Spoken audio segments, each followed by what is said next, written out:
तो आज के बाद शरीर के प्रति लापरवाह नहीं होना, और जो अध्यात्म की तरफ चल रहे हैं, ईश्वर की तरफ चल रहे हैं, उनको तो और सावधान रहना है। ये हीरा जन्म है, ये मेरा शरीर हीरा है, इस शरीर में कोई गड़बड़ी ना होने पावे। मैं ठीक ठीक व्यायाम करूंगा, ठीक ठीक एक्सरसाइज करूंगा, ठीक ठीक प्राणायाम वगैरह करूंगा, शरीर को स्वस्थ रखने के लिए। इसलिए कंक्लूजन सुनिए, किसी भी अध्यात्मवादी का, अर्थात ईश्वर की तरफ जो चलने वाले, भगवान की भक्ति करने वाले जो लोग हैं, उनके लिए भौतिकवाद का अपमान करना गलत है। भौतिकवाद का अपमान नहीं करना, उसका सम्मान करो और सदुपयोग करो। जिस वैज्ञानिक ने ये माइक्रोफोन का आविष्कार किया है, उसको धन्यवाद दो, उसका अपमान नहीं करना, धन्यवाद दो। यदि ये माइक्रोफोन न हो, एम्पलीफायर न हो, ये स्पीकर न लगे हो, तो मेरी आवाज कैसे आप तक जाएगी? जिस वैज्ञानिक ने लाइट का आविष्कार किया है, उसे धन्यवाद दो। जिस वैज्ञानिक ने वीडियो कैमरे का आविष्कार किया है, उसको धन्यवाद दो, सम्मान करो, लेकिन उसका दुरुपयोग नहीं करो, उसका सदुपयोग करो। ठीक ठीक ठीक।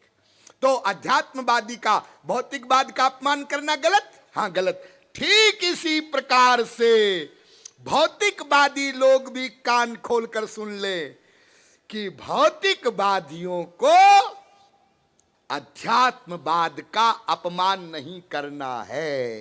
क्यों? क्योंकि केवल भौतिकवाद के द्वारा आज तक विश्व में न कोई सुखी हो सका था, न सुखी है, न सुखी हो सकेगा। केवल भौतिकवाद के द्वारा सुख संभव नहीं है।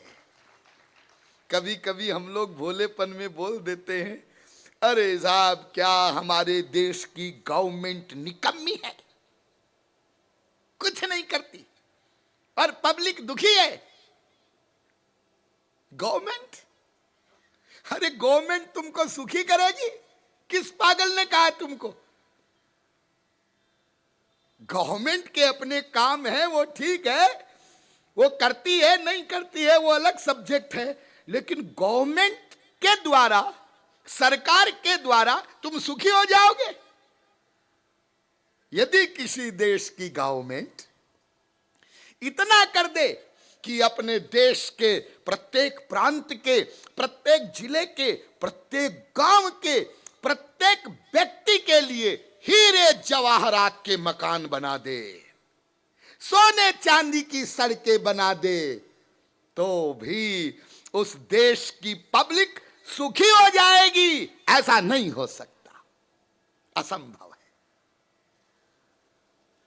आइजनहावर, आपने नाम सुना होगा पढ़े लिखे लोगों ने, अमेरिका के प्रेसिडेंट, बहुत पुरानी बात है। जैसे अमेरिका के प्रेसिडेंट क्लिंटन आए हमारे यहां भारत दौरे पर, फिर बुश आए, ऐसे ही अमेरिका के प्रेसिडेंट आइजनहावर एक बार भारत के दौरे पर आए।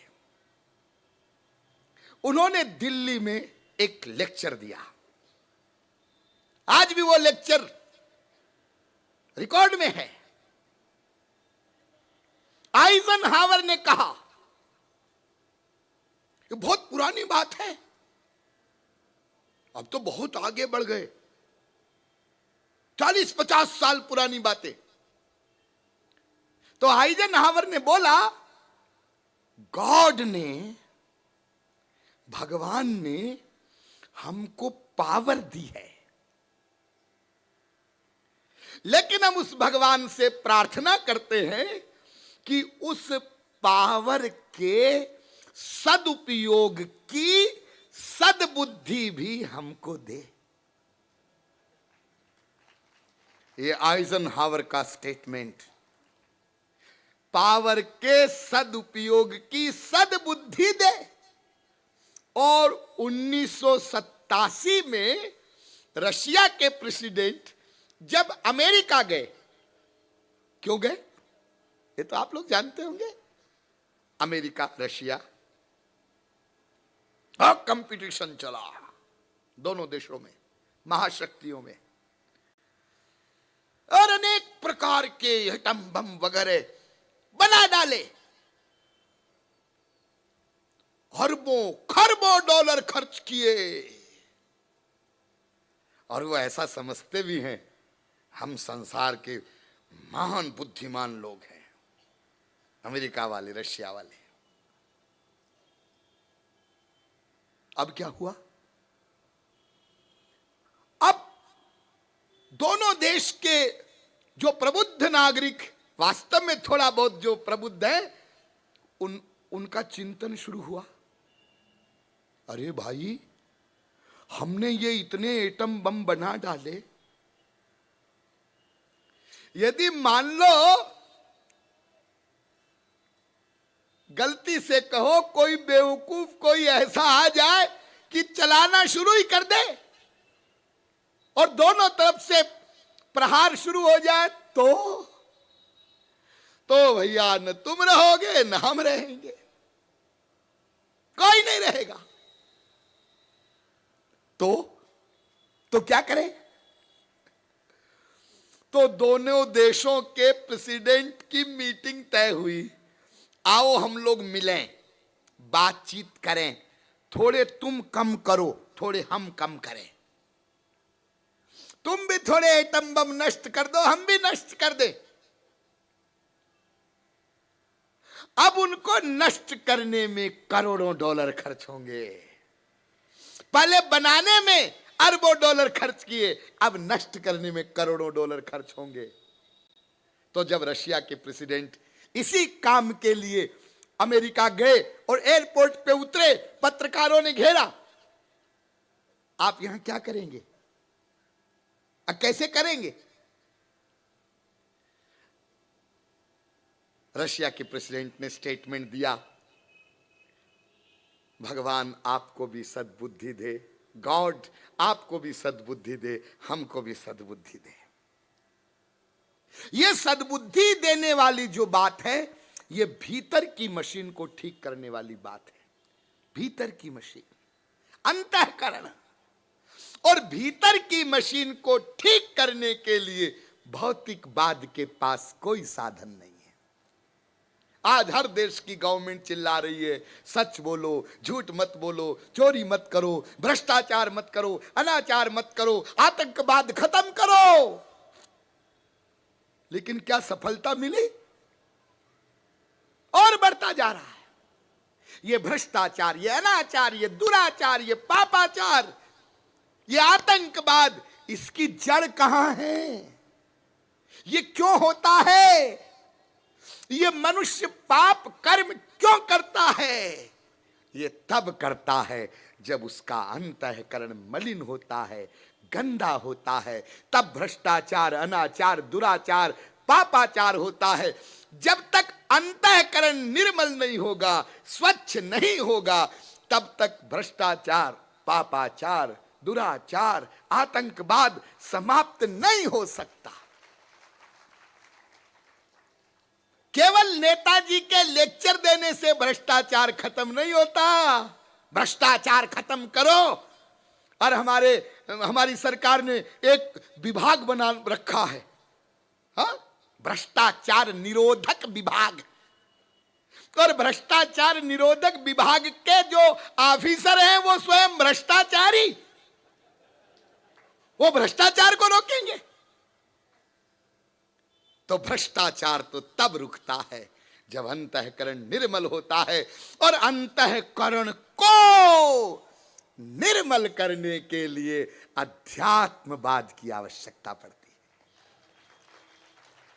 भौतिकवाद से अंतःकरण निर्मल नहीं होता और गंदा होता है। तो होना तो जो लोग कहते हैं ना, कैसे सुधरे, कैसे सुधरे। एक तरीका है जल्दी सुधार होने का। है एक तरीका। वो हो नहीं सकेगा, लेकिन बता दूं आपको, पार्लियामेंट में और हर स्टेट की असेंबली में प्रिया शरण का प्रवचन हो,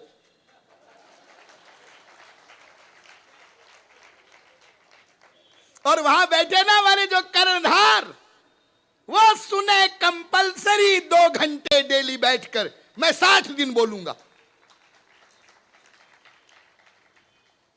तो वो जो लोगों को हम भेजते हैं ना वहां, जरा पहले उनकी बुद्धि थोड़ी सुधरे, पहले उनका अंतःकरण थोड़ा सुधरे।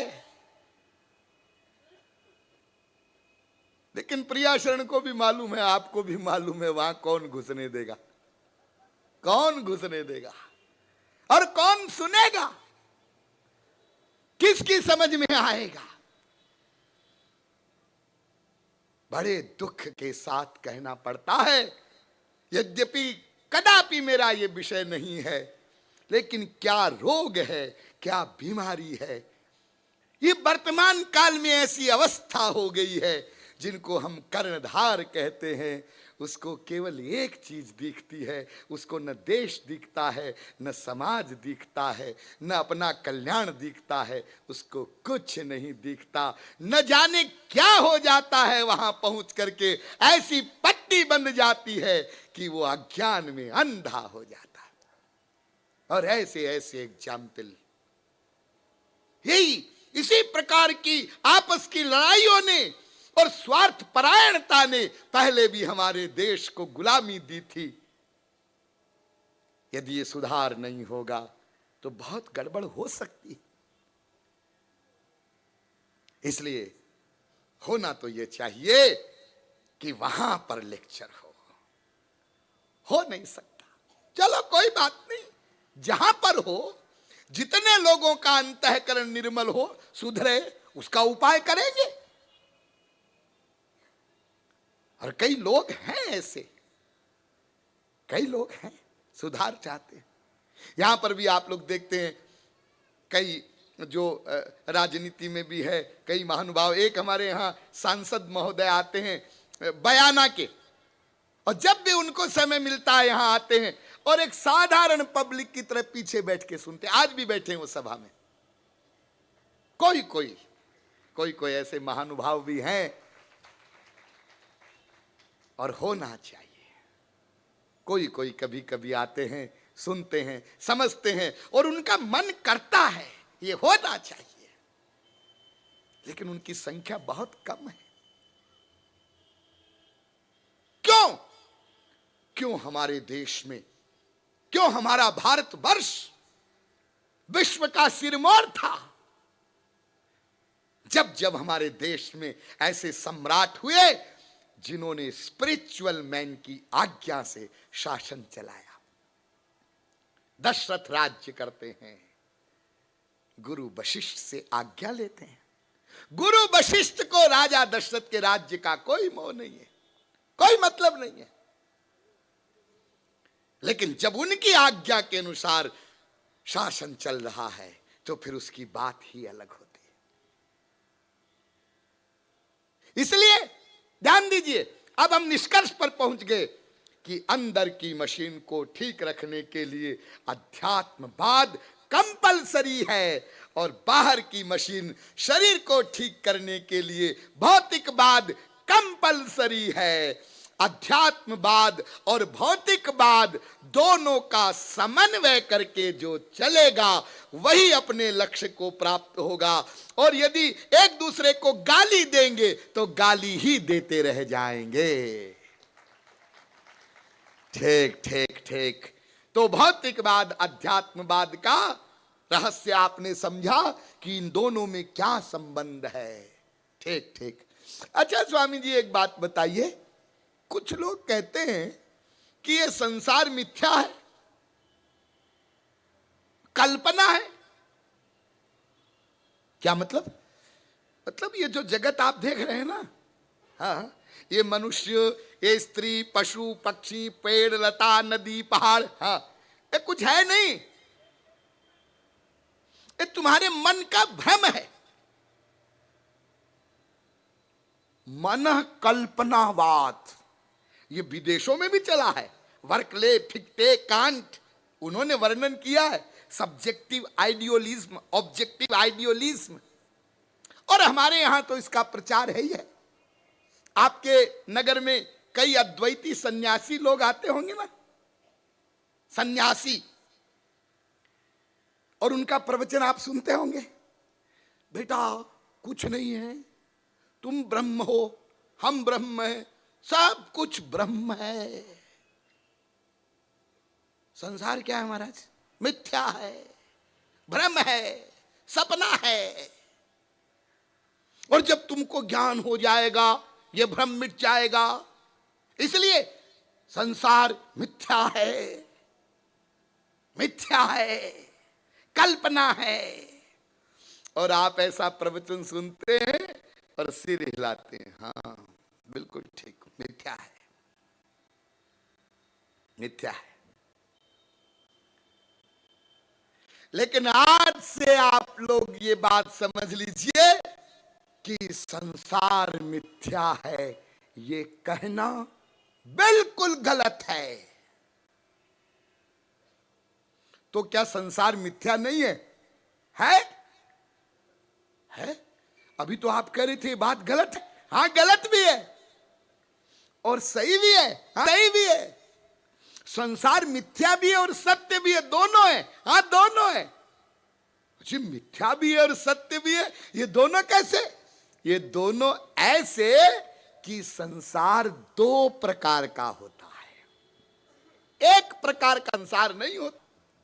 वो दो प्रकार का संसार दो कार की माया से बता है, एक विद्या माया, एक अविद्या माया। तो एक रचई जग गुण बस जाके, प्रभु प्रेरित नहीं निज बल ताके। एक माया का वो स्वरूप जिससे ये बाहर वाला संसार बना, बाहर का संसार। और एक माया का स्वरूप और है, एक दुष्ट अतिशय दुख रूपा, जा बस जीव पराभव कूपा। एक माया वो जो हम लोगों की खोपड़ी पर हावी है, उससे भीतर का संसार बनता है। एक बाहर का संसार, एक भीतर का संसार। अच्छा, हमारे भीतर भी संसार बनता है? हाँ, हमारे भीतर भी संसार है और ये बहुत बड़ा संसार है। भीतर वाले संसार में कई बातें तो ऐसी विलक्षण होती है जो बाहर वाले संसार में भी नहीं होती। आपने बाहर वाले संसार में किसी व्यक्ति को उड़ते देखा? उड़ते पक्षी की तरह? नहीं जी, आदमी कहां उड़ता है। अरे ऐसे आजकल लोग कुछ करते हैं, पंख वंख लगा के ऊपर से कूद के नाटक करते हैं, वो एक अलग बात है। लेकिन ऐसे थोड़े आदमी उड़ता है। हाँ, लेकिन भीतर वाले संसार का कमाल देखिए। आप सपना देखते हैं? हाँ देखते हैं। और ऐसा जंप लगाते हैं कि जयपुर से पहुंच जाते हैं इंग्लैंड। हाँ, ये कमाल है भीतर वाले संसार का। तो जो बाहर वाला संसार है ना, पृथ्वी, जल, तेज, वायु, आकाश, इनका बना हुआ संसार, ये बाहर वाला संसार क्या है? सत्यम भूतमयं जगत, महाभारत। सत्याद् भूतानि जातानि स्थावराणि चराणि च, महाभारत। ये सत्य है, ये मिथ्या नहीं है। ये भगवान ने अपनी माया शक्ति से बनाया है। मैंने एक दिन आपको बताया था, ये संसार अपने आप नहीं बना है और ये संसार सदा से बना बनाया भी नहीं था, ऐसे ही रूप में नहीं था और नेचर से भी नहीं बना है। और डार्विन की जो थियरी है क्रमिक विकास की, उससे भी नहीं बना है। एटम से भी नहीं बना है, ऊर्जा से भी नहीं बना है, अभाव से भी नहीं बना है, कर्म से भी नहीं बना है, जीव से भी नहीं बना है, महापुरुष से भी नहीं बना है। ये संसार तो यतो वायुमानि भूतानि जायन्ते येन जातानि जीवन्ति यत् प्रयन्ते विसंविशन्ति, वेद कहता। ये भगवान ने बनाया, इसलिए वेद से लेकर के रामायण तक भरा पड़ा। सो कामयत बहुश्याम प्रजा येति सतपोतप्यत सतपस्तप्त्वा इदग्वम सर्वमसृजत यदिदं किंच तत्सृष्ट्वा तदेवा नुप्राविशत तदनुप्रविश्य सच्चित्यच्चा भवत् निरुक्तंचा निरुक्तंच निलयनंचा निलयनंच विज्ञानंचा विज्ञानंच नृतंचा नृतंच सत्यंचा इत्यादि भगवान के द्वारा निर्मित है। तस्माद् वाये तस्मादात्मन आकाश संभूता आकाशाद वायु वायोरग्नि, वेद कहता। अस्मान माई सृजते विश्वमेतत्, वेद कहता। अरे गीता कहती है मयाध्यक्षेण प्रकृति सूयते सचराचरम। अर्जुन, मैं माया का अध्यक्ष हूं, माया मेरी शक्ति है और माया शक्ति के द्वारा मैंने ये संसार बनाया है। तो ये बाहर वाला संसार भगवान की माया शक्ति के द्वारा निर्मित है और भगवान की माया शक्ति अनादि है। माया भी मिथ्या नहीं है, कल्पना नहीं है। वेद कहता है परास्य शक्तिर विविधैव श्रूयते स्वाभाविकी ज्ञान बल क्रिया च। ये माया भगवान की स्वाभाविक की शक्ति है। मायाम तो प्रकृतिम विद्यान, वेद कहता है। दैवी हेषा गुणमयी मम माया दुरत्यया, गीता कहती है। सो दासी रघुवीर की, रामायण कहती है। अस्तु, ये बाहर वाला संसार सत्य है, लेकिन भीतर वाला संसार मिथ्या है। क्यों? क्योंकि भीतर वाला संसार मन से बनता है।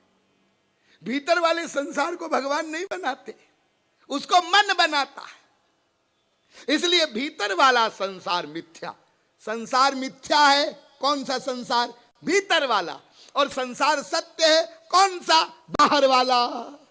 इन दोनों संसारों को समझना होगा, भीतर वाले को भी, बाहर वाले को भी। और यदि आप केवल भीतर वाले संसार को समझ लें, ध्यान दीजिए, भीतर वाले संसार को समझ लें कि आपके भीतर क्या क्या हो रहा है, क्यों हो रहा है, कैसे हो रहा है, तो आपके जीवन की 90% अशांति दूर हो सकती है। हमारा दावा है। ईश्वर प्राप्ति की बातें तो होगी, लेकिन आपके दैनिक जीवन में जो अशांति है, जो दुख है, जो आपके परिवारों में, घरों में लड़ाई झगड़े हैं, वो 90% कम हो सकते हैं केवल इतना समझ लेने मात्र से कि हमारा भीतर वाला संसार क्या है। क्या है जी भीतर वाला संसार? हाँ, बताया जाएगा क्या भीतर हो रहा है और क्या बाहर हो रहा है, और बाहर से क्या मिलेगा और भीतर क्या गड़बड़ियां हैं, इसका निरूपण विस्तार से किया जाएगा। लेकिन आज नहीं, कल से किया जाए।